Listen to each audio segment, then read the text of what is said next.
Sebuah surat undangan dari sebuah perusahaan kimia atau chemical company yang mungkin salah satu perusahaan kimia terbesar di dunia karena memiliki 100 anak usaha dengan masing-masing memiliki line produksi yang banyak. Pada 2 tahun yang lalu menjadi cerita kita kali ini. Perusahaan tersebut perusahaan Tiongkok. Kita tahu Tiongkok itu BUMN merupakan tools atau alat bernegara. Mengapa dikatakan alat bernegara? BUMN Tiongkok itu dikuasai oleh Partai Komunis. Jadi orang-orang politbiro petinggi partai mendapatkan posisi tertinggi dan pengendali perusahaan karena memang BUMN Cina milik partai dan mesin keuangan partai. Ingat, Tiongkok adalah negara single party country. Jadi negara diperintah oleh partai. Jadi saya pilih-pilih sekali di dalam bermitra. Hanya mau dengan swastanya Tiongkok, bukan BUMN-nya Tiongkok. Perusahaan yang mengundang saya datang adalah perusahaan swasta kimia terbesar milik swasta di Cina. Sebuah undangan first class, mulai dari keberangkatan, penjemputan, penginapan, semua fasilitasnya first class. Saya cukup heran karena saya tidak mengenal mereka. Mau cari data mereka via internet tidak lengkap. Namun kita punya shadow di sana yang kita bisa tanya. Yang mengejutkan adalah ternyata informasi siapa mereka, perusahaan kimia tersebut benar dan valid. Saya bukan bertanya pada siapa-siapa, tapi kepada mentor saya, seorang pensiunan marinir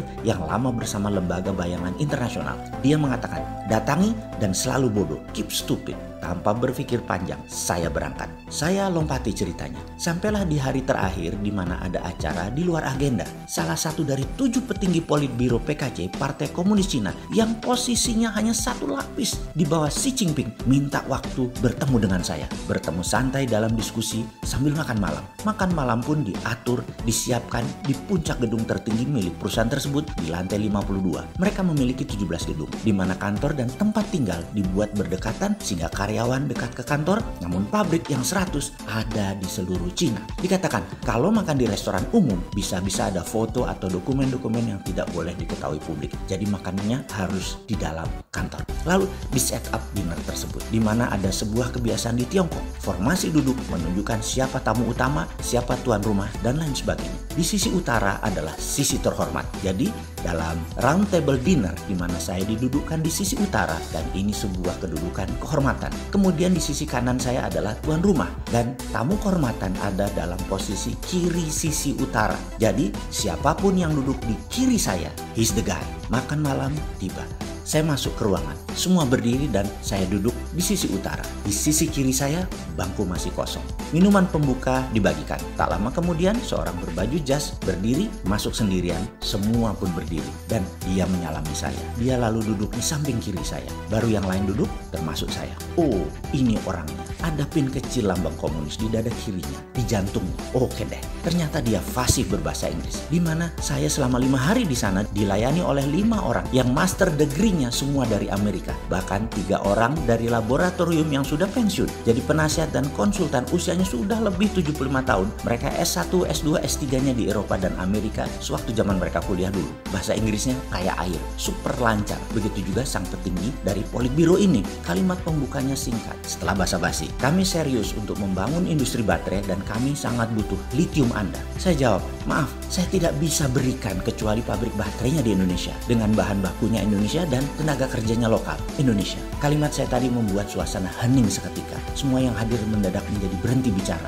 Bahkan yang menyeruput minuman pembuka pun tidak berani meneguknya. Suasana hening menunggu respon sang pejabat ini. Dia menyadari ketegangan suasana tersebut dan dia mengatakan, ayo makanan dikeluarkan, kita santai saja. Yang tidak serta-merta membuat suasana cair, namun lebih longgar. Dia tidak menengok ke saya, matanya tetap ke depan, ke meja makan. Kata orang saya, litium kamu unik, 99,9% kadarnya ya. Dan produk kamu dikirim dalam bentuk bubuk sebagai lithium oxide. Ini mengejutkan kami karena biasanya solid, artinya kalian mempunyai alat yang berbeda dari pendekatan kami. Betul, saya jawab dengan mengatakan ini bisnis keluarga. Sudah 20 tahun kami lakukan namun skalanya masih garasi rumahan. Diekspor ke Inggris dalam kondisi setengah jadi, masih oxide. Dia kemudian berkata, kami ingin mengendalikan baterai dunia. Berbagai material mineral dunia kami harus kuasai. Demikian arti yang saya tangkap walaupun secara eksplisit, secara perkataan dia tidak mengatakan persis seperti itu. Lalu untuk baterai ini bukan baterai penyimpanan biasa yang hanya bisa menyimpan energi 1 dari 2, tapi bisa menyimpan menyimpan dan menghasilkan 5 dari 2. Ada fusinya, katanya menjelaskan rinci yang saya pahami maksudnya. Misalnya,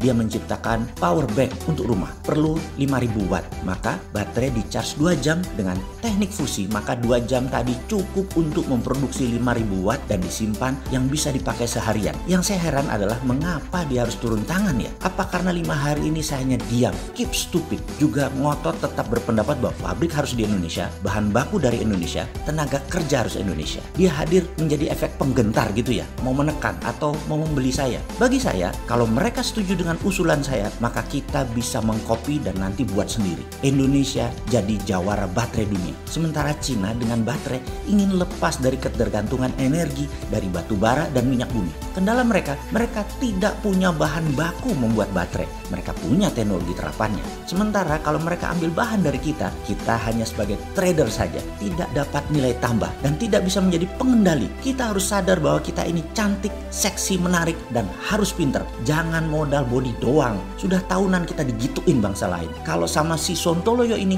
ya beda. Nggak geming urusan NKRI garis lurus. Singkat cerita, di tengah acara makan malam tersebut, sang petinggi berkata, "Oke, kalau begitu kami akan cari cara lain yang membuat semua pihak ketemu di tengah." Kamu pasti setuju kan? Yang saya jawab di bibir, "Yes sir." Namun di hati saya mengatakan, "Nggak bakal cuy. Kasih dulu teknologimu, baru kita kasih produk sederhana ini."